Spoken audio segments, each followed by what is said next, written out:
Hello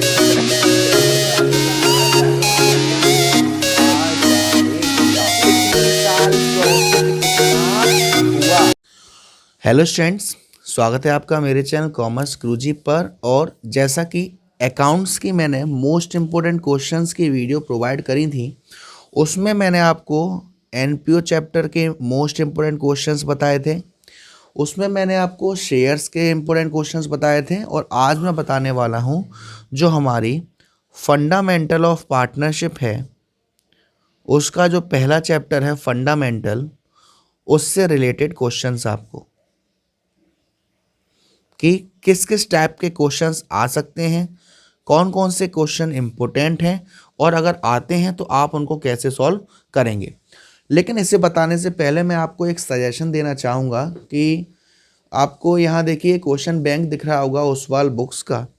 यहाँ देखिए ये जो आपका क्वेश्चन बैंक है बेटा, ये काफ़ी ज़्यादा बेस्ट क्वेश्चन बैंक है। जो भी मैं इम्पोर्टेंट क्वेश्चंस बेसिकली मैं दे रहा हूँ या बना रहा हूँ, इसमें से देखकर बना रहा हूँ।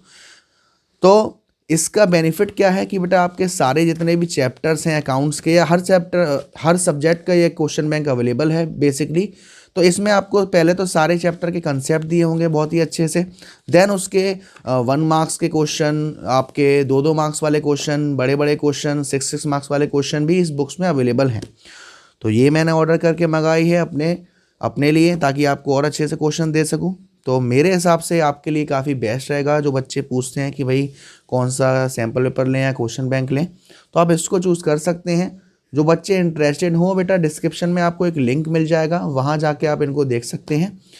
तो चलिए अब समझते हैं हमारा फंडामेंटल ऑफ पार्टनरशिप का चैप्टर, कौन कौन से इसमें मोस्ट इंपॉर्टेंट क्वेश्चंस हो सकते हैं। देखिए बेटा, जो आपका पहला चैप्टर है फंडामेंटल ऑफ पार्टनरशिप, इसमें से जो क्वेश्चन पूछे जाता है वो मैं डिवाइड करता हूँ। मतलब क्वेश्चन पूछा जा सकता है आपसे, या तो प्रॉफिट एंड लॉस एप्रोप्रिएशन आपसे बनवा सकते हैं, या छोटे छोटे मार्क्स में ये पूछा जा सकता है कि कौन कौन सी चीज़ें profit and loss appropriation account में आती हैं, कौन कौन सी नहीं आती। ठीक, उसके बाद जो बेसिक कंसेप्ट होते हैं इंटरेस्ट ऑन ड्राइंग वाले, वो आपसे पूछे जा सकते हैं छोटे छोटे। गारंटी ऑफ अ पार्टनर और पास्ट एडजस्टमेंट, ये 4 पार्ट में आपके इनके इंपॉर्टेंट क्वेश्चंस डिवाइड हैं।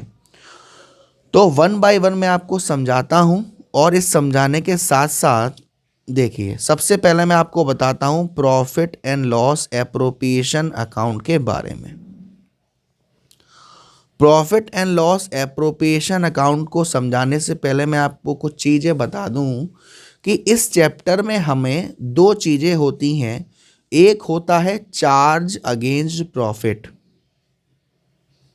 चार्ज अगेंस्ट प्रॉफिट, और एक होता है appropriation against profit, appropriation against profit.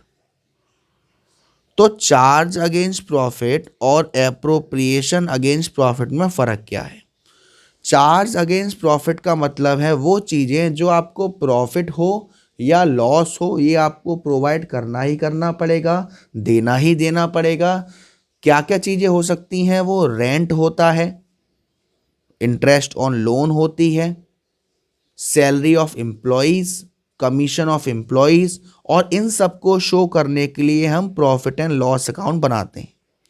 क्योंकि प्रॉफिट एंड लॉस अकाउंट एक नॉमिनल नेचर का अकाउंट है, तो जितने भी ये चार्ज हैं, जितने भी एक्सपेंसेस हैं, वो प्रॉफिट एंड लॉस के डेबिट साइड में आएगा। आपसे पूछा रेंट कहाँ आता है, rent sir profit and loss appropriation में नहीं आता, प्रॉफिट एंड लॉस अकाउंट के डेबिट साइड में आता है। Interest on loan profit and loss account के डेबिट साइड में आता है। Salary of employ profit and loss account के डेबिट साइड में आती है। Commission of employ profit and loss के डेबिट साइड में आती है। तो बात आई एप्रोप्रिएशन की। एप्रोप्रिएशन के लिए हम जो अकाउंट बनाते हैं वो बनाते हैं profit and loss appropriation account. ये अकाउंट जब भी बनता है जब हमको प्रॉफिट हुआ हो, यानी कि लॉस वाले केस में हम इस अकाउंट को नहीं बनाते। इन केस जब तक कोई स्पेशल केस नहीं दे रखा हो, मतलब जब तक कह नहीं रखा हो कि एप्रोप्रिएशन आपको प्रोवाइड करना ही पड़ेगा भले ही फर्म को लॉस हो रहा हो, या जो एप्रोप्रिएशन है उसे हमने चार्ज मान लिया है, उस केस में हम बनाते हैं। ठीक है ना। तो इसमें क्या क्या होता है सर, ये जो profit and loss appropriation account बना रहा है, ये हमारी फर्म बनाती है, हमारी पार्टनरशिप फर्म बनाती है। तो फर्म के लिए होने वाले सारे खर्चे यहाँ प्रॉफिट एंड लॉस एप्रोप्रिएशन के डेबिट साइड में आते हैं, और फर्म को होने वाले सारे फायदे क्रेडिट साइड में आते हैं। जैसे कि इंटरेस्ट ऑन कैपिटल, पार्टनर्स को interest on capital the, partners को सैलरी दी, पार्टनर्स को कमीशन दी, रिजर्व वगैरह, ये हमारे फर्म के लिए खर्चा है, तो profit and loss appropriation account के डेबिट साइड में आएगा। और फर्म के लिए फ़ायदा क्या है, आपको इंटरेस्ट ऑन ड्राइंग वगैरह, ये हमारे प्रॉफिट एंड लॉस एप्रोप्रिएशन के क्रेडिट साइड में आती है। तो ये आपको याद रखना पड़ेगा कि कौन कौन सी चीज़ें profit and loss appropriation account के डेबिट साइड में और कौन कौन सी चीज़ें profit and loss appropriation account के क्रेडिट साइड में। इस profit and loss appropriation account के बाद एक अकाउंट बनता है जिससे हम कहते हैं partners capital account. Partners capital account बनाने के लिए हमारे पास दो तरीके होते हैं। एक होती है हमारे पास फिक्स्ड कैपिटल अकाउंट और एक होता है फ्लक्चुएटिंग कैपिटल अकाउंट। अगर हम फिक्स्ड कैपिटल अकाउंट को फॉलो कर रहे हैं तो हमारे दो अकाउंट बनते हैं, एक पार्टनर्स कैपिटल अकाउंट और एक current account. Partners capital account में ज़्यादा ट्रांजैक्शंस नहीं होता, बस ये पार्टनर्स कैपिटल अकाउंट कौन बना रहा है, हमारे पार्टनर्स बना रहे हैं, तो पार्टनर्स के लिए होने वाले सारे खर्चे डेबिट साइड में और फायदे क्रेडिट साइड में। तो अगर हम फिक्स कैपिटल अकाउंट को फॉलो कर रहे हैं तो उसमें जो पार्टनर्स कैपिटल अकाउंट बनता है उसमें सिर्फ पार्टनर्स की पुरानी कैपिटल सीआर साइड में आती है, पार्टनर ने और पैसा लगाया सीआर साइड में आता है, पार्टनर ने ड्राइंग करी डीआर साइड में आता है और बैलेंस कर दिया जाता है, बाकी कुछ नहीं आता। और जो दूसरा अकाउंट होता है जिसको हम कहते हैं करेंट अकाउंट, उसमें पार्टनर्स की सारी इनकम क्रेडिट साइड में, जैसे पार्टनर्स की interest on capital credit side में, सैलरी क्रेडिट साइड में, रिजर्व क्रेडिट साइड में, प्रॉफिट एंड लॉस एप्रोप्रिएशन में कोई प्रॉफिट हुआ वो क्रेडिट साइड में, और पार्टनर्स ने ड्राइंग करी वो डेबिट साइड में। लेकिन अगर हम बात करें, हम फॉलो कर रहे हैं फ्लक्चुएटिंग कैपिटल अकाउंट को, तो वहाँ एक ही अकाउंट बनता है जिनको हम कहते हैं पार्टनर्स कैपिटल अकाउंट। उसके डेबिट साइड में पार्टनर्स के लिए सारे खर्चे, जैसे कि प्रॉफिट एंड लॉस एप्रोप्रिएशन में लॉस हुआ तो आ जाएगा, इंटरेस्ट ऑन ड्राइंग करी वो आ जाएगा, ड्राइंग्स करी वो आ जाएगा, और क्रेडिट साइड में पार्टनर्स के लिए हो रहे फायदे, जैसे इंटरेस्ट ऑन कैपिटल, जैसे सैलरी, जैसे प्रॉफिट एंड लॉस एप्रोप्रिएशन में हुआ। तो बात हो गई हमारी प्रॉफिट एंड लॉस एप्रोप्रिएशन की, प्रॉफिट एंड लॉस अकाउंट के डेबिट साइड क्रेडिट साइड क्या आता है। उसके बाद जो हमारा ड्राइंग्स होता है, ड्राइंग्स में जो हमारा एवरेज पीरियड वाला फंडा होता है, एवरेज पीरियड यानी कि जब फिक्स हो कि पार्टनर्स ड्राइंग्स कब करेगा, तो पार्टनर्स ड्राइंग कब करेगा उसमें पहले हम टोटल ड्राइंग निकालते हैं कि पार्टनर ने ड्राइंग कितनी करी, फिर हम ये निकालते हैं कि पार्टनर का एवरेज पीरियड क्या है, जिसके लिए बेसिक सा फंडा लगता है। फंडा क्या होता है सर, फंडा ये होता है कि month remaining after first drawing plus month remaining after last drawing upon 2। तो अभी आते हैं हमारे पास्ट एडजस्टमेंट, जो आपके लिए मोस्ट प्रोबेबली क्वेश्चन आएगा ही आएगा, आपसे पूछा ही पूछा जाएगा। पास्ट एडजस्टमेंट का मतलब क्या है कि जो भी पार्टनर्स का profit and loss appropriation account बनता है वो बन चुका, लेकिन कुछ चीज़ें प्रोवाइड करनी थी वो प्रोवाइड नहीं करी, तो अब हमें वो प्रोवाइड करनी पड़ेगी। उस क्वेश्चन को करने के लिए हमारे पास क्या होता है, देखिए मैं आपको समझाऊं। पहली बात, दो टाइप के क्वेश्चन आने की संभावना है। एक हो सकता है जिसमें प्रॉफिट गिवन नहीं हो, ठीक, प्रॉफिट नॉट गिवन, और एक आ सकता है जिसमें आप लोगों को क्वेश्चन में प्रॉफिट गिवन हो।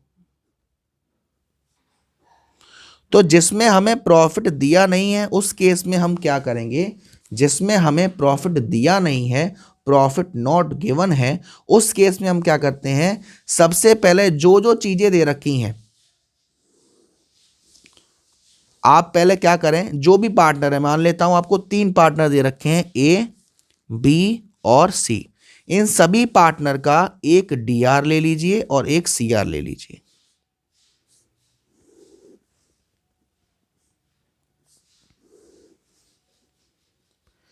ये लेने के बाद पार्टनर का जो डीआर होता है उसका मतलब पार्टनर्स को होने वाले सारे खर्चे नुकसान, और पार्टनर का जो सीआर होता है उसका मतलब पार्टनर्स को होने वाले सारे फायदे, ठीक है, डीआर और सीआर। तो उसके बाद हम ये वाला जो मैं समझा रहा हूँ जिसमें प्रॉफिट नॉट गिवन है, उसमें आपको वो चीज़ें दे रखी होंगी कि ये चीज़ें प्रोवाइड करनी थी और प्रोवाइड नहीं करी।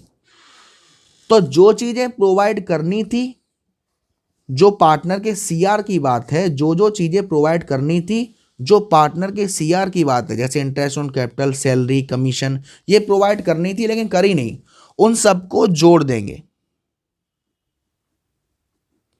और पार्टनर से उनके प्रॉफिट शेयरिंग रेशियो में वापस लेंगे। सर ऐसा क्यों करते हैं? क्योंकि इतना अमाउंट प्रॉफिट जो बांटा है पार्टनर्स को, वो गलत रेशियो में या गलत अमाउंट में डला हुआ है, तो पहले उस अमाउंट को पार्टनर्स के प्रॉफिट रेशियो में वापस लेते हैं। तो जब पार्टनर्स वो वापस करेंगे तो वो पार्टनर में कहाँ आएगा? डीआर साइड आएगा। अगर क्वेश्चन में कोई ऐसी चीज दे रखी है जो पार्टनर्स के डीआर साइड आती है लेकिन वो प्रोवाइड नहीं करेगी, जैसे जो पार्टनर सीआर साइड आती है, जैसे कि interest on drawing, interest on drawing partner के लिए खर्चा है, प्रॉफिट एंड लॉस में सीआर में आता है, तो यहाँ इंटरेस्ट ऑन ड्राइंग अगर दे रखी है तो सबका जोड़कर प्रॉफिट शेयरिंग रेशियो में वापस लेंगे, तो वो सीआर करेंगे। जो पार्टनर के प्रॉफिट एंड लॉस एप्रोप्रिएशन का खर्चा है वो यहाँ क्या करेंगे?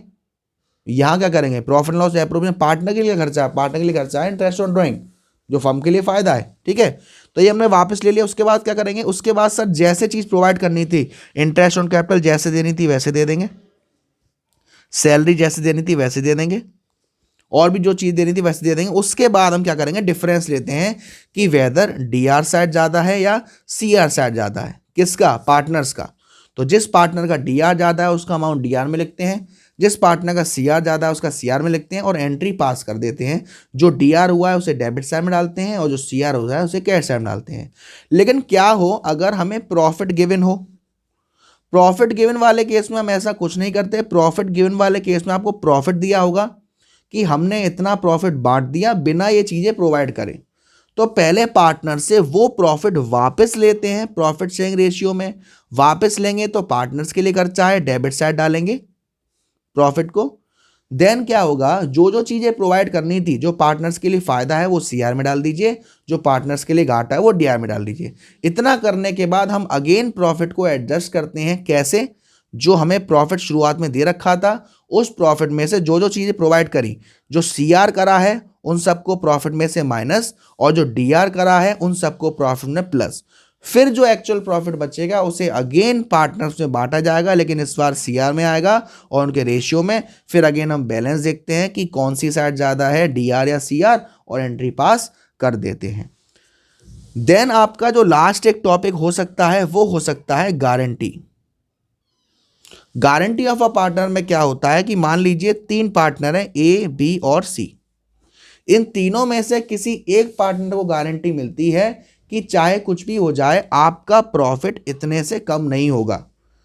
तो उस क्वेश्चन में आपको यह देखना पड़ेगा कि गारंटी किसे मिली है, ए को मिली है, बी को मिली है, सी को मिली है, और दी किसने है। कुछ क्वेश्चन में आपको डायरेक्ट दे रखा होगा कि ए ने गारंटी दी है सी को। फॉर एग्जाम्पल जब सी को गारंटी मिली कि इसका प्रॉफिट 10,000 से कम नहीं होगा, और ये गारंटी दी है बी ने, तो हमारे पास क्वेश्चन में प्रॉफिट होगा। उस प्रॉफिट में से ये मान लो रेशियो दे रखा है 3:1, उस प्रॉफिट में से 1/6 किया और आपने देखा 10,000 नहीं आ रहा, 8,000 आ रहा है। कितने की कमी आई सर? 2,000 की। ये 2,000 की कमी कौन पूरी करेगा? बी करेगा। लेकिन क्या हो कि क्वेश्चन में लिखा ही नहीं हो कौन पूरी करेगा, तो रिमेनिंग पार्टनर्स रिमेनिंग रेशियो में 3:2 में लॉस को झेलते हैं। हो सकता है क्वेश्चन में दिया हो लॉस को कितने में झेलेंगे, नहीं दिया तो उनका रेशियो ले लिया जाता है। सर क्या हो अगर हमें लॉस दे रखा हो, लॉस दे रखा है तो लॉस भी कौन झेलेगा? रिमेनिंग पार्टनर्स, क्योंकि जो पार्टनर गारंटी मिली उसे तो प्रॉफिट की मिली है, तो इसके हिस्से का लॉस भी वो झेलेंगे और जो गारंटी का अमाउंट मिला है वो भी झेलेंगे। फॉर एग्जांपल क्वेश्चन में मान लो इनको 10,000 के प्रॉफिट की गारंटी मिली सी को, और क्वेश्चन में लॉस है तो सी को लॉस हो रहा है 8,000 का, तो ये 8,000 का लॉस और ये 10,000 का प्रॉफिट दोनों को जोड़ के 18,000 रुपये कौन पेड करेगा? ए और बी मिलके करेंगे। तो ये तो कंसेप्ट था। अभी मैं कुछ क्वेश्चंस आपको समझा देता हूं करके, ताकि आपको कोई दिक्कत ना हो। देखिए रहा इस क्वेश्चन को, मुदित, सुदित और उदय वाला। यहाँ क्वेश्चन में ये 5 एडजस्टमेंट का क्वेश्चन है। 3 पार्टनर दे रखे हैं आपको, रेशियो दे रखा है, उनकी कैपिटल दे रखी है fix capital, net profit question में दे रखा है 1 लाख रुपए बांट दिया गया without taking in the following adjustment, यानी कि ये सारी एडजस्टमेंट करे बिना नेट प्रॉफिट को बांट दिया गया। तो पहले क्या करेंगे? इस प्रॉफिट को इस रेशियो में पार्टनर से वापस लेंगे। 1 lakh into 3/4, 1 lakh into 1/4 1,00,000 into 1/4, 1,00,000 into 3/4 करेंगे तो ये आपका 75,000 नहीं 4 कर देंगे 25 और 3, हाँ इतना ही आएगा, 75,000 आएगा। फिर आपका डिवाइड कर देंगे 1/4 से, फिर आपका 1/4 से कर देंगे। ऐसा करने के बाद आपको निकालना है कि चारों पार्टनर में जो अमाउंट डाला जाएगा वो उनके पहले डेबिट साइड में लेंगे, ठीक है ना। उसके बाद हम क्या करेंगे, पार्टनर्स को इंटरेस्ट ऑन कैपिटल देंगे 2.5%, ठीक, 2.5% इंटरेस्ट देंगे। उसके बाद पार्टनर्स को सैलरी मिलेगी, ये भी पार्टनर्स के सीआर में डाल देंगे। उसके बाद कमीशन मिलेगी, इसको भी सीआर में डाल देंगे, लेकिन डिविजिबल प्रॉफिट यानी कि ये दोनों प्रॉफिट में से माइनस करने के बाद। उसके बाद क्या करेंगे, इस 1,00,000 में से ये जो जो चीज़ें प्रोवाइड करेंगे वो सब माइनस करेंगे, यानी कि माइनस करने का आएगा 53,000। फिर अगेन 53,000 को पार्टनर से बांटेंगे इस रेशियो में, लेकिन सीआर में। फिर बैलेंस लेंगे और आपका क्वेश्चन हो जाएगा, है ना। तो इस टाइप के क्वेश्चंस आपके बोर्ड में आ सकते हैं। प्रॉफिट एंड लॉस एप्रोप्रिएशन में DRCR में क्या आएगा, एंड पार्टनर्स कैपिटल के DRCR में क्या आएगा, गारंटी में क्या हो सकता है, और पार्ट एडजस्टमेंट में क्या हो सकता है। तो ये तो मोस्ट इंपोर्टेंट क्वेश्चंस की वीडियो है। अभी डरने की बात नहीं है, क्योंकि अप्रैल में मैं आपके पेपर के हिसाब से 11 डेज प्लेज लाने वाला हूँ बहुत जल्दी। उसमें मैं आपको बताऊंगा कि जो इर्रिलेवेंट है, जो आपके कोर्स का हिस्सा नहीं है, वो हम वहाँ करेंगे। बस आप लोगों से एक ही गुजारिश है कि यार सपोर्ट करना, बहुत प्यार से, बहुत आराम से। Thank you so much.